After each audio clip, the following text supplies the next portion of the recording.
He was now 42 and ready for the journey all the previous expeditions had led up to.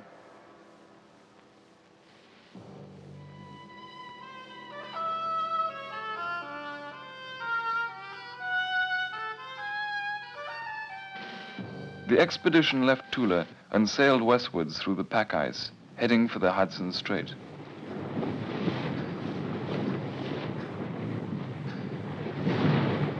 They arrived at an island which they called Denmark Island and built a house which was to be their base for 2 winters. Knud was now the leader of a team of Tula Eskimos and young Danish scientists. They split up into smaller groups. Their job was to study the evolutionary history of the Eskimos and, in addition, to complete the mapping of the area. It took the expedition 18 months to complete its work, but Knud was secretly making preparations for a final great sledge journey. There had been nothing about this in the official plans. He planned to visit all the Eskimo tribes along the coast of the Arctic Ocean. Fridtjof Nansen, the great Norwegian explorer, had once told him, "You are probably the only man in the world who can do it, for you master the language of the Eskimos." By dog sledge through Canada and along the northern coast of Alaska to the Bering Strait.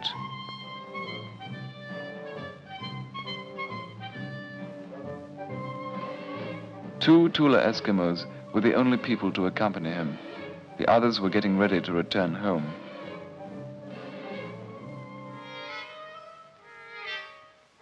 At last they were off.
Knud was on his way to meet new people.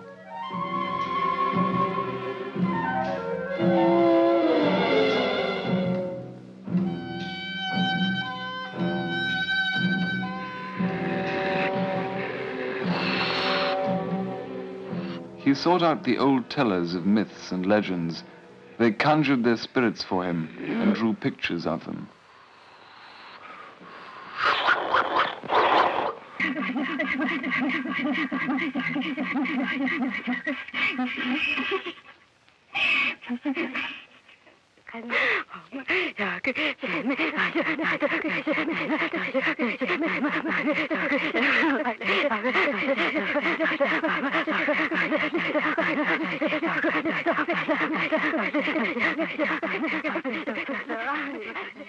In his diary, Knud recorded all his meetings with these people.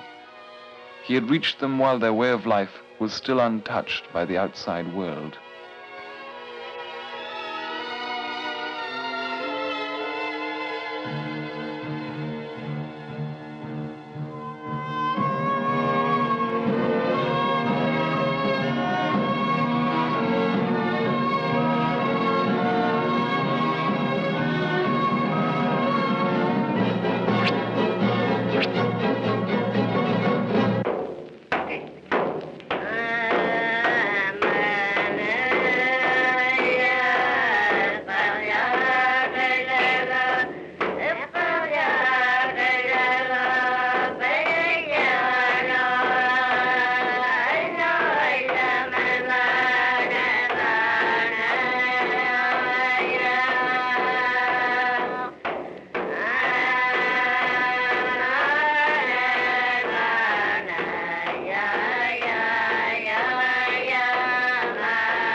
The old one said, "Most of us are ugly. Our faces won't give you much pleasure to look at."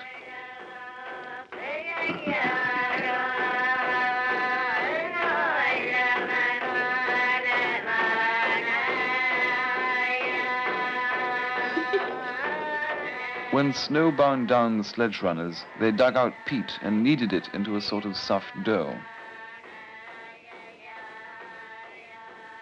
Once the dough had frozen onto the runners, they would slide smoothly, even under the heaviest load.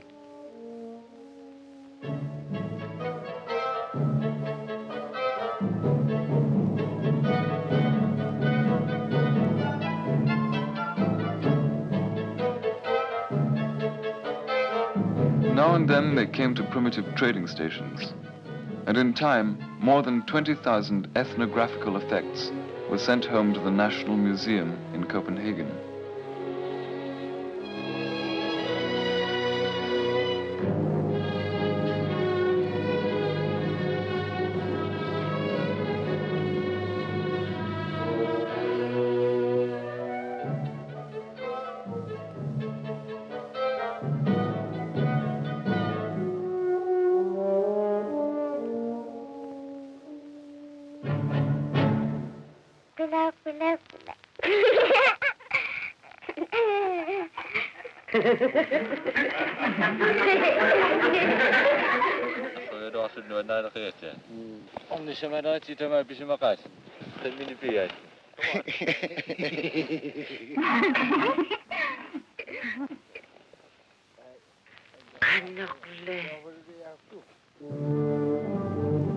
Slowly they worked their way westwards, from Canada into Alaska.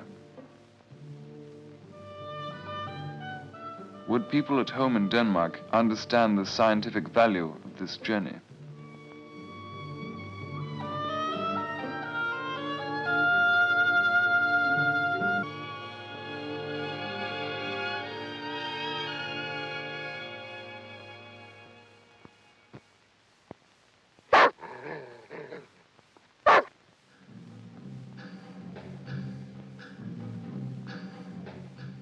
The journey through the lonely Arctic regions was almost over. On the last lap, they took part in the festivities of the Alaska Eskimos.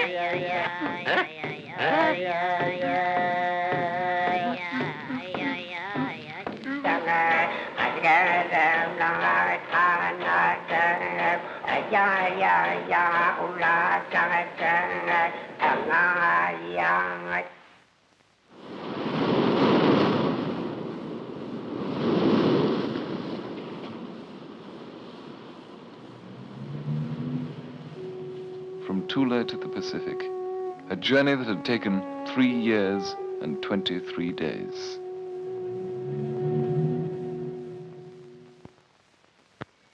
In Denmark, there were torchlight processions in his honor. He was called the victor from the great darkness. He was asked to teach his fellow countrymen the beauty and strength of solitude.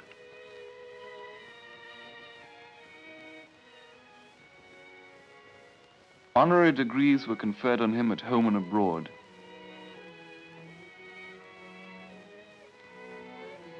Science paid homage to him. His Arctic equipment was put away and his evening dress brought out of mothballs. The whole country celebrated the homecoming of its handsome hero.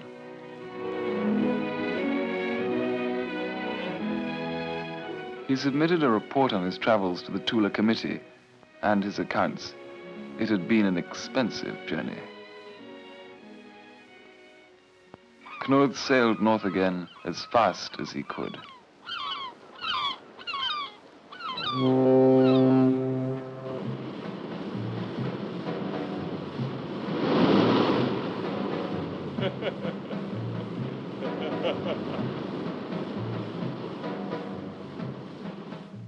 Civilization was encroaching on the Arctic Eskimos.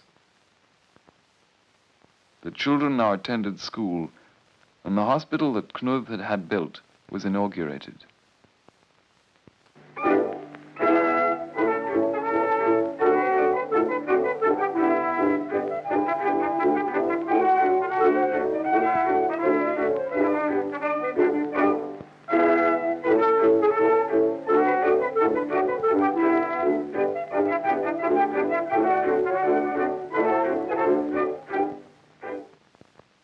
Knud took part in foreign Greenland expeditions as an advisor and interpreter.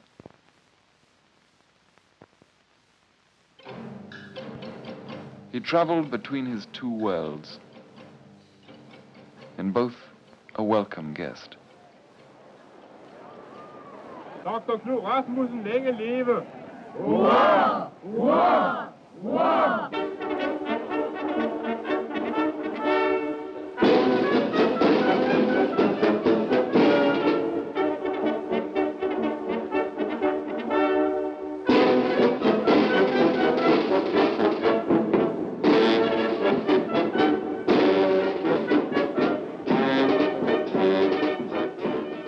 He spoke of the tasks that he wanted to undertake.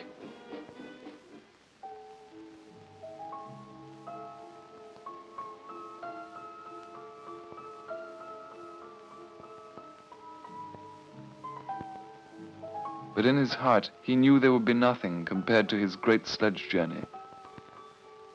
The journey that had been the culmination of his life's work.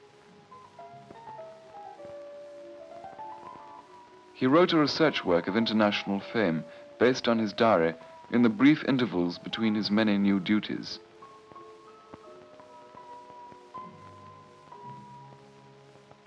He had now reached the height of his fame, on a par with Niels Bohr, the physicist. It was an honor to be his guest.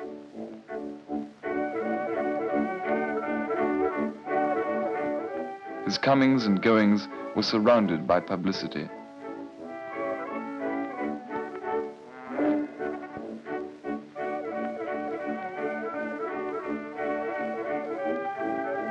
He was the national hero.